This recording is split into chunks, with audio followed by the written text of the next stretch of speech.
Hey, folks, welcome back to the Carl Zahn Show. We're going to roll right through it today. There is so much going on as we come into the home stretch for election 2024. I barely know where to begin. If you're a little confused by the title of the show, Harris Surges, I didn't mean in the polls. I meant surging like a boat motor that had water in the carburetor. As an example, her interview with Brett Baier, which was supposed to be an hour, and then they decided we're going to give him a half hour, and Fox was going to tape this and then run it live at 6 o'clock, which is when Brett Baier's program comes on. So typical fashion, Kamala shows up 15 minutes, 17 minutes late, so I'm sure Brett Baier had to rearrange his questions. But then she just comes out of the gate with this like snotty, smarmy attitude. Again, like if you've raised kids and you have like let's say a 12-year-old that's misbehaved and she knows or he knows that they're going to have a long talk with dad when dad gets home. And what they do is before you even get to broach the conversation, they come in with an attitude like angry. And I felt like that's what Kamala did with Brett Baier.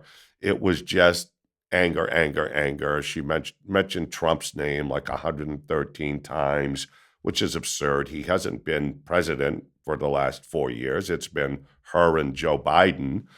So really, I know all the Democratic channels and news outlets think this was a big win for her, and she mopped the floor with Brett Baier and all that. So yeah, fine.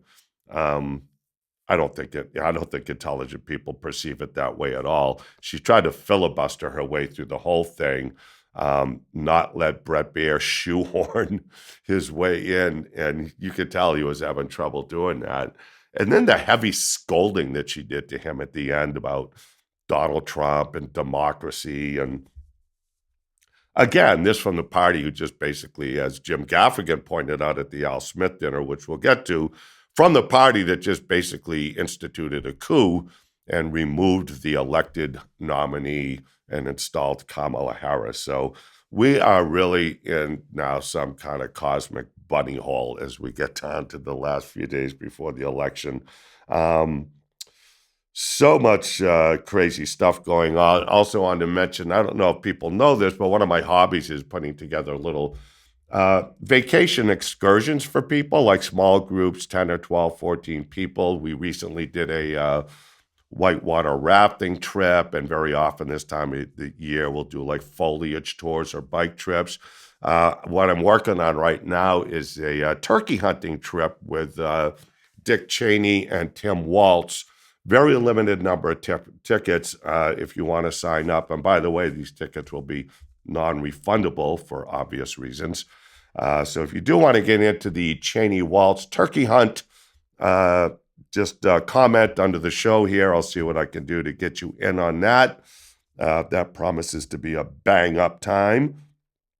Also, I have to say, like, it's got to suck to be Elon Musk. Really felt bad for Elon Musk last week, and I'm sure you're all saying, why would you feel bad for Elon Musk, a multi-billionaire, gazillionaire? I'll tell you why, because Elon Musk caught a rocket last week, and thanks to Gretchen Whitmer, nobody hardly paid attention. Okay, Elon Musk launched SpaceX or whatever it is into space. The rocket booster departs, and normally these things just fall into the ocean. The ocean floor is littered with former rocket boosters all over the place. And Elon Musk's team did this incredible technological marvel of having a rocket come back down and land itself and caught a rocket. And because Gretchen Whitmer did this ridiculous, I don't know what it was last week, where this little strange video of herself placing a Dorito on the tongue of some neophyte young girl, clearly meant to mock the Catholic Church and the Eucharist and the taking of the wafer and all that. She's saying, no, that wasn't it, but that was clearly it. And other than Kamala Harris, I don't know anyone else other than Gretchen Whitmer who makes these out-of-touch videos where you just really don't know what the point is. And they're so cringy and awkward. And you just kind of have to wonder, like, who is the marketing person behind all of this stuff to say, hey, I came up with this idea and this little idea. I think it's a great idea. It's so strange to me. It doesn't make any sense at all. And in that same vein, the Al Smith dinner this week in Washington just a few days ago, again, this is a historic occasion where the presidential nominees come together. It's basically a Catholic Church charity fundraiser, but they've been doing it for a long time, and it's a chance for both sides of the aisle to come together and have a sense of humor and kind of roast each other and tell some jokes, but it's always been typically very good-natured. And I think it's important because it is a chance through humor and comedy, which obviously is so important, a chance for both sides to show that side of themselves. And not surprisingly, Kamala Harris decided not to show up. Jim Gaffigan was the comedian hosting. I thought he did a great job. I'm not a huge fan of Gaffigan's, but he's a very talented comedian. He works clean, but he's also not a Trump supporter at all. In fact, Jim Gaffigan has been borderline Trump derangement syndrome as far as his political positions go. So with that in mind, in particular, I thought he did a great job. He had some great jokes at both sides. So kudos to Jim Gaffigan to doing the Al Smith dinner justice. And then President Trump, I just thought was epic. We had some really good jokes written for him. He delivered them well. Trump is pretty comfortable in this type of environment. Said some nice things about Chuck Schumer, who was sitting right beside him, about their long friendship and so forth. And I just thought it was a very good evening all the way around. And then they interject because Kamala Harris decided she wasn't going to go to this thing. And not since Walter Mondale ran has the other presidential nominee not attended the Al Smith dinner. So Kamala Harris really broke a long-standing tradition. And not surprisingly, what she did, like Gretchen Whitmer sent in this awkward, cringeworthy video of Molly Shannon, some old character of Molly Shannon's from Saturday Night Live, like from 20 years ago, as like a little Catholic girl in a Catholic school dress. Excuse me. But the video just had no context. It made no sense. And really, Kamala Harris introduced the skit and then closed the skit, but other than that, did nothing. And I think the reason she didn't go to the Al Smith dinner, like the Brett Baier interview, where you just go in kind of heated, run out the clock, she's not capable of doing it. I mean, it's the same reason that Chris Christie is not on a pole vaulting team. It's not capable. It's just impossible. And Kamala Harris is to public speaking and off-the-cuff speaking and intelligent discourse. She is to that venue what pole vaulting is to Chris Christie. Sorry. Just not going to happen, They don't make a pole strong enough, and they don't make a room dense enough for Kamala Harris to carry the room. So it's just fascinating, everything that's going on as we close in on this. Excuse me while I take a sip. I have to lubricate my throat the old-fashioned way with water. Sorry. Every time Kamala Harris is in the conversation, I have to make some kind of a throat/lubrication joke. Another interesting event this week. A bunch of drones spent 17 days hovering over 3 or 4 of our major military bases, most important Langley, and 17 days unnoticed, hovering over our military bases. Some of these drones as long as 20 feet, and from themselves were dispatching smaller quad drones that went down to almost ground level. So all this drone activity went on for 17 days over our military bases. This happened last year. We're just finding out about it now. And the military's most recent statement was that they did not appear to be hostile. Well, I don't know how you know if a drone is hostile anyways, unless it's firing at you. They said these things had to be launched from a ship. They were large enough, so they had to be launched from a ship offshore. And again, with the world looking on, our military, busy with its woke policy and making sure that Admiral Rachel Levine is Man of the Year or Woman of the Year, or let's just say Freak of the Year, while drones hover over our military bases for 17 days. They're clearly taking in information or doing something, and you just wonder, while the whole world looks on, again, this is like the military security equivalent of Butler, Pennsylvania, where they left a roof and a water tower and all these places wide open for President Trump. And like the whole world is looking on and just has to be shaking their head at the decline of the United States of America. It used to be on the top of our game. And going back to my earlier point about Elon Musk catching a rocket, that technology is reminiscent of the America of many years ago, when our best and our brightest were on the cutting edge of new technology and always pushing forward new boundaries. And now we've turned into this kind of lethargic, overweight, pre-diabetic manatee on a morphine drip kind of country where hostiles can just fly drones over our military bases for 17 days. China can float a balloon over our whole, the whole country. That, remember a couple of years ago when that happened.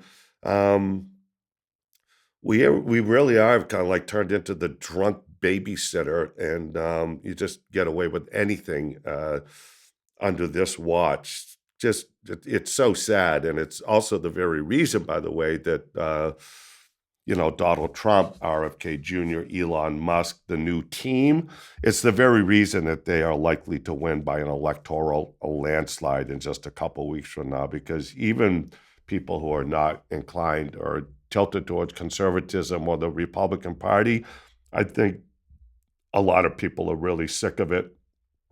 And you're seeing that with Trump's numbers with Hispanics, African Americans. He stopped at quite famously, a barbershop in New York this week, and mostly Hispanic.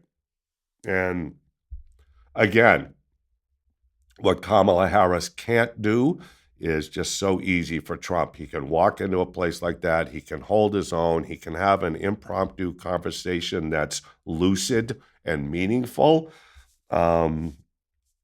versus this other woman who's just such a train wreck. It's unbelievable. It's really hard to believe there's any contest.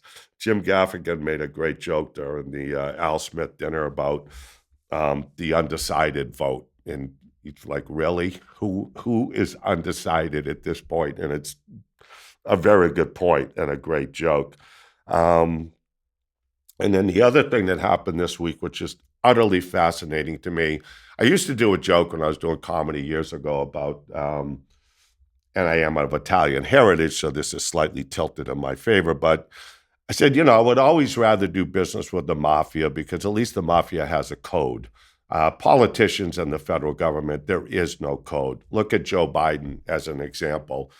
All we've heard for the last 3 or 4 years is Joe Biden, what a great man, his 50 years of public service. Everybody loves Joe, Scranton Joe, good old Joe, such a good guy. Until his poll numbers started to slip, and then they threw him off the edge of the boat, like trying to jettison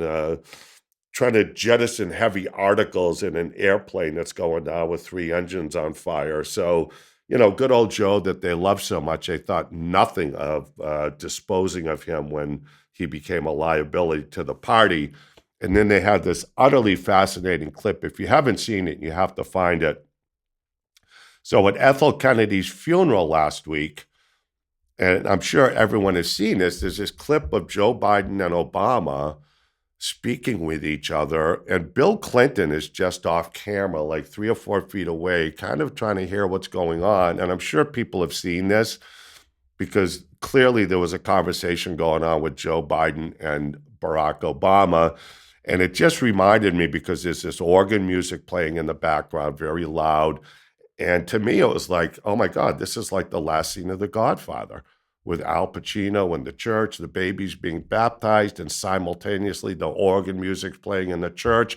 And while that's happening, if you remember that famous last scene in The Godfather, 5 guys are getting whacked all over New York City and New Jersey. So when I saw this clip of Biden and Obama, and they're having some kind of very stern conversation, I thought to myself, oh my God, at this very moment, either Donald Trump or Kamala Harris is getting stuffed into the trunk of a Cadillac in the swamps of New Jersey. Somewhere near J.D. Vance's home, someone is taping a gun underneath the toilet tank. And Tim Waltz is probably being invited to check out someone's new boat somewhere on Lake Erie, just like Big Pussy in The Sopranos when they had to dispose of him when he went off the reservation. So I was so fascinated by this, but I did on my own, hired a forensic lip reader to see if we could see, because there's been a lot of people on YouTube and so forth saying, we had a lip reader look at this, and here's what Joe Biden's been saying, and here's what Obama is saying. I've heard all kinds of different versions. So I hired the forensic lip reader on my own, and actually turns out that what Joe Biden is saying to Barack Obama first is Harris has gone off the reservation. Things are not looking good for her. Should I call the 5 families? Obama then says, no, this is not a job for the 5 families. I want James Carville to take care of this one. And then Biden is saying, as back to Obama, Carville, didn't he screw up the last hit? And Biden says, no, we want it to look like an accident. So very, very interesting back and forth there. If you look at it, and honest to God, you're going to think Francis Ford Coppola directed this scene. It is just like the last scene of The Godfather. I'm wondering at this point if Ethel Kennedy really even is dead, or if the whole funeral itself was a setup to give Biden and Obama a place to meet, like mafioso often do at funerals, someplace where there's not a wire, no one's hanging around wearing a wire, the music is loud, there's chaos, and they can actually have a conversation that they know the feds are not taping from a van outside in the parking lot. Check out that clip because it sends chills up your spine. It really is creepy, and it just reinforces what I've said for many years, that the federal government is like the mafia, except without the code. No omerta. So lots of stuff going on. We'll be hitting it hot and heavy here over the next few weeks as we come up on the election. Hit the like and subscribe button. Share it with your friends if you like it. And in the meantime, what's the old saying? Leave the cannolis, take the gun. Or is it take the cannolis and leave the gun? I'll have to go back to my lip reader. Keep the blue side up.